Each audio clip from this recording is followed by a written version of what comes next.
En 1961, el presidente Dwight Eisenhower, general de guerra, comandante supremo aliado en Europa, dio su discurso de despedida. No habló de libertad, no habló de democracia. Habló de un peligro que había visto crecer desde adentro. Lo llamó el complejo militar industrial. Y dijo, textualmente, en archivo público, que su influencia indebida sobre el gobierno representaba una amenaza para las libertades y los procesos democráticos.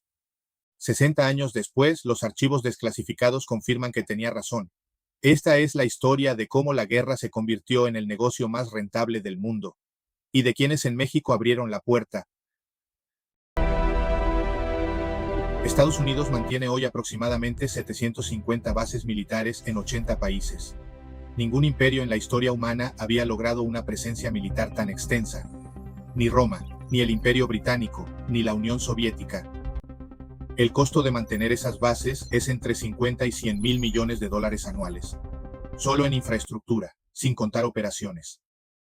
Eisenhower sabía lo que estaba viendo porque lo había visto construirse. Durante la Segunda Guerra Mundial, la industria privada americana se fusionó con el aparato militar del Estado. Después de la guerra, esa fusión no se deshizo, se institucionalizó.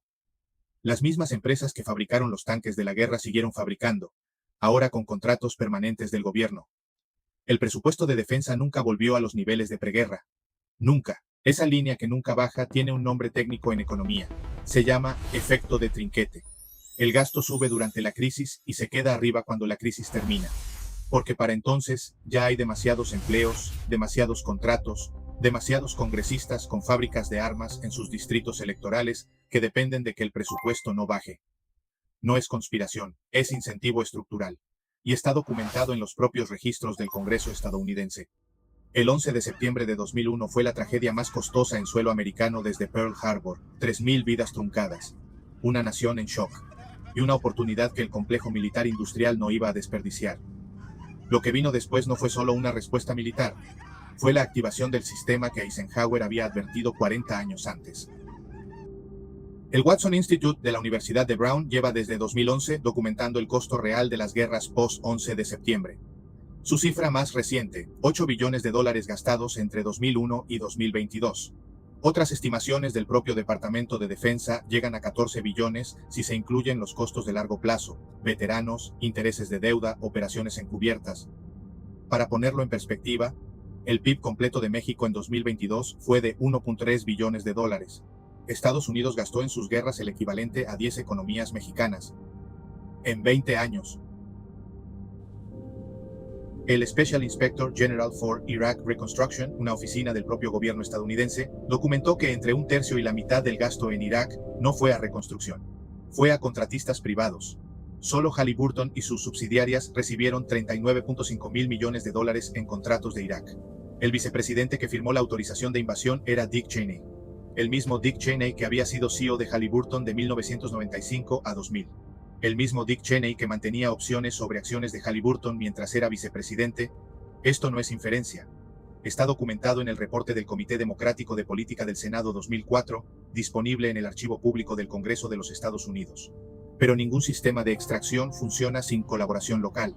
En Irak, los archivos desclasificados de la CIA y el Departamento de Estado revelan redes de funcionarios iraquíes que facilitaron contratos, administraron fondos y recibieron comisiones mientras su país era desmantelado. No fueron obligados. Eligieron. La historia tiene un nombre para ese perfil. El entreguista. El que abre la puerta desde adentro a cambio de alcanzar el poder, o simplemente a cambio de dinero. No es un fenómeno exclusivo de Irak, es una constante histórica, y México no es la excepción. Los archivos sobre México y su relación con el sistema financiero de los Estados Unidos existen. Algunos están desclasificados, otros están en proceso, otros nunca lo estarán. Pero los que están disponibles revelan un patrón que se repite desde 1982.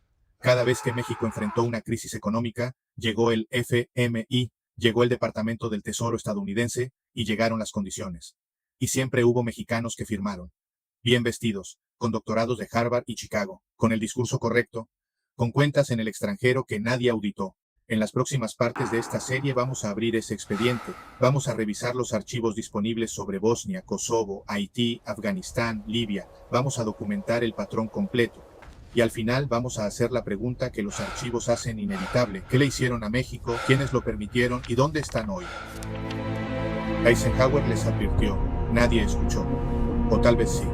Y decidieron que era mejor estar del lado correcto del contrato.